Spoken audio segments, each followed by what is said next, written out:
میرے شوہر نے مجھ سے اپنی مرضی سے شادی کی تھی اور میں بلا کی حسین اور خوبصورت تھی، لیکن پھر بھی میرے گھر میں ایک تماشا چل رہا تھا، اور وہ یہ کہ رات ہوتے ہی میرا شوہر میرے کمرے سے باہر نکل جاتا۔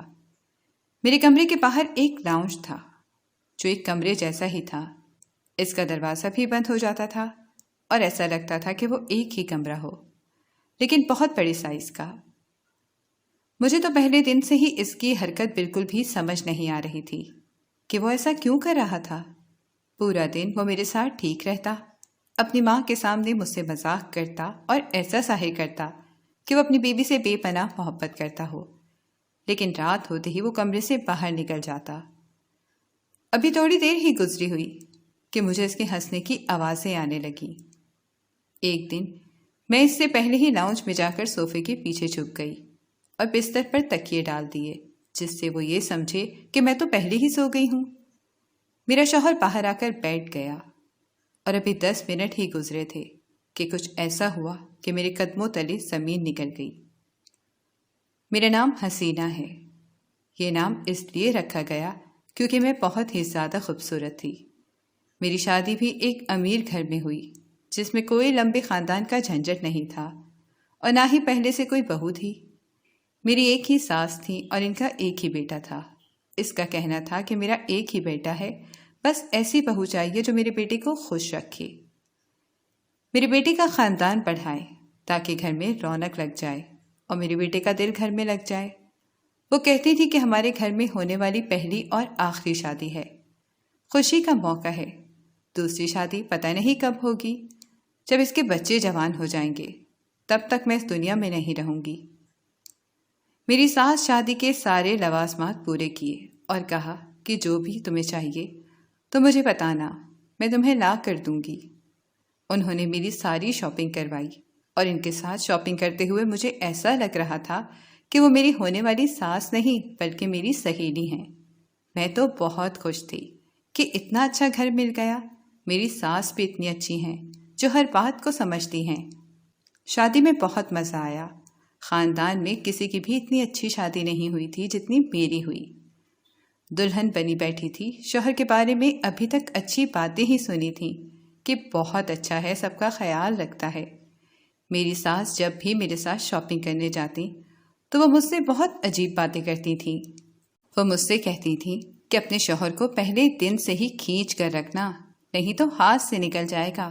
مجھے لگا کہ وہ مذاق کرتی تھی، ورنہ ساس خود کبھی بہو کو یہ مشورہ نہ دی کہ اپنے شوہر کو قابو میں رکھو۔ ساس تو اس بات پر غصہ ہو جاتی ہیں کہ آتے ہی ہمارے بیٹے کو قابو میں کر لیا، اور یہاں میری ساس خود ہی مشورہ دے رہی تھیں، اس لیے میں اس بات کو مذاق سمجھتی تھی۔ شادی کی رات شوہر آیا اور مجھے میری منہ دکھائی کا تحفہ دے کر کہنے لگا، تم بہت اچھی لگ رہی ہو۔ یہاں تک تو سب ٹھیک تھا، لیکن اچانک اس نے ایک تکیا اور اپنا موبائل اٹھایا اور باہر کی طرف جانے لگا۔ میں نے پوچھا، آپ کہاں جا رہے ہیں؟ ورنہ وہ تو مجھے بتائے بغیر ہی نکل رہا تھا۔ تو اس نے کہا کہ میں باہر سو جاؤں گا، میں تمہارے کمرے میں نہیں سویا کروں گا۔ میں نے کہا کہ آپ ایسا کیوں کریں گے؟ کیا یہ کوئی رسم ہے؟ کیونکہ جتنے آرام سے اس نے یہ بات کی تھی مجھے لگا کہ شاید یہ بھی کوئی رسم ہوگی۔ میری اس بات پر وہ ہنس دیا اور کہنے لگا کہ نہیں، بس میں تمہارے کمرے میں نہیں سو سکتا۔ میں نے کہا، کیوں نہیں سو سکتے؟ کیا آپ مجھ سے شرما رہے ہیں؟ اب تو ہماری شادی ہو گئی ہے، ہم تو زندگی بھر کے ساتھی ہیں، اور آپ آرام سے سو جائیں۔ اگر آپ کو بیڈ کے اوپر نہیں سونا تو آپ صوفے پر سو جائیں، لیکن آپ یوں کمرے سے جا رہے ہیں، اگر کسی نے دیکھ لیا تو میں کیا کہوں گی؟ ابھی تو مہمان بھی گھر میں ہیں۔ اس نے کہا کہ کوئی بات نہیں، میں کسی کو پتہ لگنے نہیں دوں گا، تم آرام سے سو جاؤ، اتنی بڑی بات نہیں ہے۔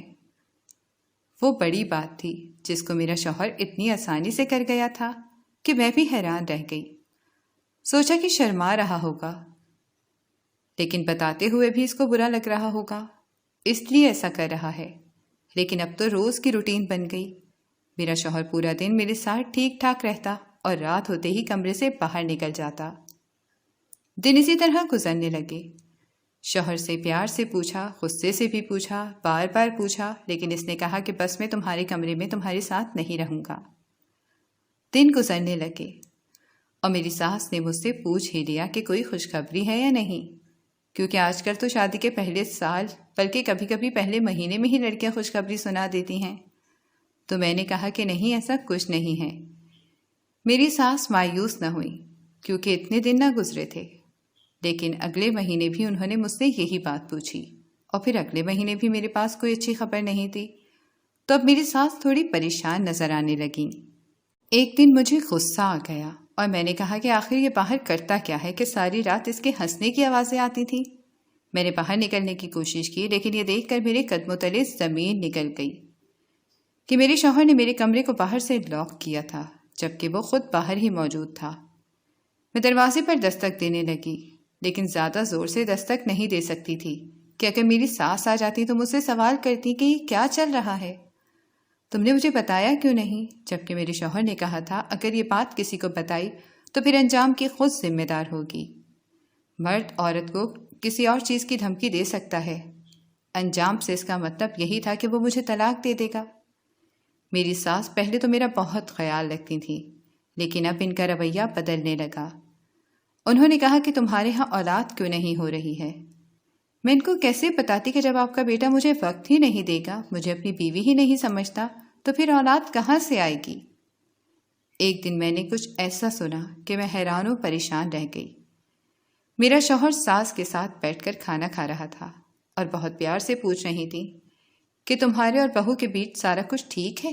کوئی مسئلہ تو نہیں ہے؟ تمہاری بیوی اداس لگتی ہے، کہیں سے ناراض تو نہیں ہو جاتے؟ میرے شوہر نے کہا ہمارے خاندان میں کسی نے بھی اپنی بیوی کو اتنا خوش نہ رکھا ہوگا جتنا میں نے اپنی بیوی کو خوش رکھا ہے۔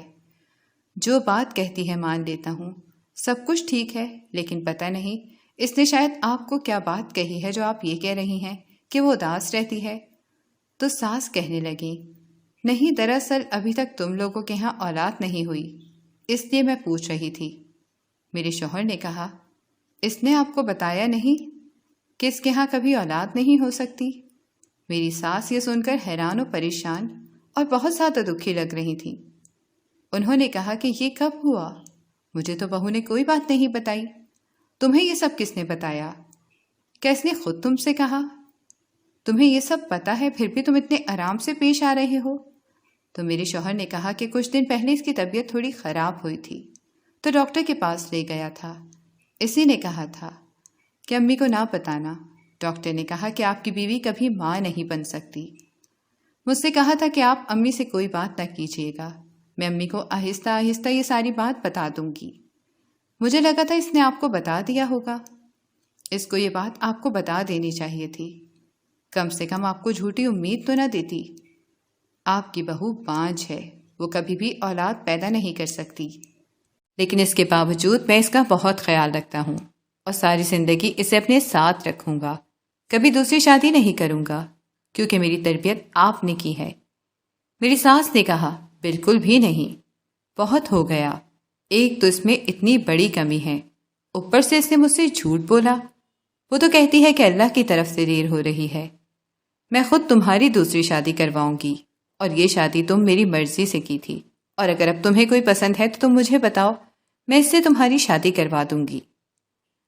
یہ سب سن کر میرے قدموں تلے زمین نکل گئی کہ ایک تو میرا شوہر مجھے بیوی کا درجہ نہ دیتا تھا، اوپر سے میرے بارے میں اس طرح کے جھوٹ بول رہا تھا۔ مجھے میری ساس کو سب کچھ بتا دینا چاہیے تھا اس سے پہلے کہ میرے شوہر کی دوسری شادی کروا دیتی۔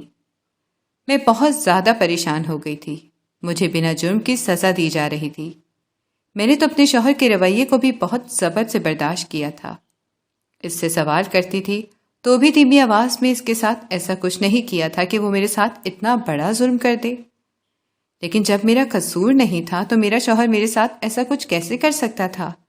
ظاہر ہے کہ اس کی بھی کوئی بہت بڑی وجہ تھی جو مجھے جاننے کی ضرورت تھی۔ میرا شوہر مجھے لاک کر کے باہر کیوں بیٹھ جاتا تھا؟ ایک دن اپنے شوہر کے آنے سے پہلے میں نے بستر پر تکیے رکھ دیے اور اوپر چادر ڈال دی، جس سے یہ محسوس ہو کہ میں تو کب سے سو رہی ہوں، اور خود جا کر لاؤنج میں صوفے کے پیچھے چھپ گئی۔ میرا شوہر کمرے میں گیا، باتھ روم سے ہو کر گنگناتے ہوئے آ کر لاؤنج میں بیٹھ گیا۔ وہ صوفے کے اوپر ہی بیٹھا تھا اور اس کے پیچھے میں چھپی ہوئی تھی۔ تھوڑی دیر بعد ہی وہاں پر کچھ ایسا ہوا کہ میں حیران رہ گئی۔ اس نے ایک لڑکی کا نمبر ملایا اور اسے اپنے پلان کے مطابق بتا رہا تھا۔ سنو میری جان، کیسی ہو تم؟ آج میرے پاس تمہارے لیے ایک بہت بڑی خوشخبری ہے جسے سن کر تم خوشی سے پاگل ہو جاؤ گی۔ مجھے تو ابھی تک یقین نہیں آ رہا کہ یہ سب کرنا کتنا آسان تھا۔ وہ لڑکی کتنی بیوقوف تھی جس کو ہم نے اتنی آسانی سے بیوقوف بنا لیا۔ اب میری ماں میری مرضی کے آگے جھک گئی ہے کیونکہ اس نے اپنی مرضی کر لی، لیکن اس کا اسے پھل نہ ملا۔ میں نے آج سب بتا دیا ہے اور امی نے بھی مجھے کہا ہے کہ ٹھیک ہے، اب تمہاری شادی تمہاری مرضی کی لڑکی سے کراؤں گی، اب تم شادی کی تیاری کرو۔ یہ سن کر میں حیران رہ گئی کہ میرا شوہر مجھے کسی اور کے لیے دھوکہ دے رہا تھا اور میرے ساتھ اتنا بڑا کھیل کھیلا۔ نہ صرف مجھے بدنام کر رہا تھا بلکہ میری زندگی برباد کرنا چاہتا تھا۔ قسمت سے میرا فون میرے ہاتھ میں تھا۔ میں نے اپنا فون ریکارڈنگ پر لگا دیا۔ میرا شوہر اپنی ہونے والی بیوی سے محبت بھری باتیں کر رہا تھا اور شادی کی پلاننگ کر رہا تھا۔ میں نے اس کی ساری باتیں ریکارڈ کر لیں۔ وہ تھوڑی دیر کے لیے اٹھ کر باہر گیا تو میں وہاں سے نکل کر اپنی ساس کے کمرے میں چلی گئی۔ ساس مجھے اچانک وہاں دیکھ کر حیران رہ گئیں۔ میں نے اپنی ساس کو سب بتا دیا کہ آپ کا بیٹا دھوکہ دے رہا ہے۔ میں بالکل بھی بانجھ نہیں ہوں، وہ کسی اور لڑکی سے محبت کرتا ہے۔ وہ مجھے طلاق کی دھمکیاں دیتا رہا اور پہلے دن سے میرے کمرے میں آیا ہی نہیں۔ اس نے آپ سے جھوٹ بولا ہے کہ میں بانجھ ہوں، جبکہ اس نے مجھے کبھی اپنی بیوی کا درجہ ہی نہیں دیا۔ میری ساس نے مجھے تسلی دی اور کہا کہ تم فکر نہیں کرو۔ میری ساس نے پتہ کروایا تو اس بات پر حیران رہ گئی کہ جس عورت سے میرا شوہر شادی کرنا چاہتا ہے وہ پہلے سے ہی شادی شدہ ہے۔ اس عورت کے 3 بچے بھی ہیں۔ اس کے شوہر نے اسے طلاق دے دی ہے۔ وہ عورت میرے شوہر کو صرف دولت کے لیے پھنسا رہی تھی۔ میری ساس میرے شوہر سے گاڑی بھی لے لی، اس کا اکاؤنٹ بھی فریز کر دیا۔ میری ساس نے کہا کہ اب تم اپنی بیوی کے ساتھ نہیں رہو گے، اپنے اکاؤنٹ سے پیسے نہیں نکالو گے اور اب اسی طرح گزارا کرو گے۔ میرے شوہر کا کہنا تھا میرے پاس 1 روپیہ بھی نہیں ہے، میں کیسے رہوں گا؟ میری ساس نے کہا کھانا ہے تمہیں گھر مل جائے گا، کھانے کے علاوہ کوئی ضرورت نہیں ہے جس کے بغیر تم مر جاؤ گے۔ لیکن میری ساس کا یہ پلان کامیاب ہو گیا، کیونکہ جب میرے شوہر کے پاس اس عورت کو دینے کے لیے پیسے نہیں تھے تو اس نے اپنا رنگ دکھا دیا۔ میرا شوہر ایک دن بیٹھا رو رہا تھا کہ شاید اس عورت نے اسے دھوکہ دے دیا تھا۔ میں اپنے شوہر کے پاس گئی اور اسے تسلی دینے لگی۔ میں نے اس سے کہا کہ مجھے سب کچھ پتہ چل گیا تھا۔ میری ساس بھی وہاں آ گئیں۔ انہوں نے میری شوہر کو کہا کہ اللہ نے تمہیں اتنی اچھی بیوی دی ہے اور تم ایسی عورت کے پیچھے اپنی بیوی کو بدنام کرتے پھر رہے ہو جو تمہارے پاس صرف دولت کے لیے تھی، اور جب تم نے اسے 2-4 دن پیسے نہیں دیے تو اس نے اپنا اصل رنگ دکھا دیا تھا۔ میرے شوہر نے ہم سے معافی مانگی اور کہا کہ کبھی اس طرح کے کاموں میں نہیں پڑے گا، اور اس دن کے بعد سے میری زندگی میں سب کچھ ٹھیک ہو گیا۔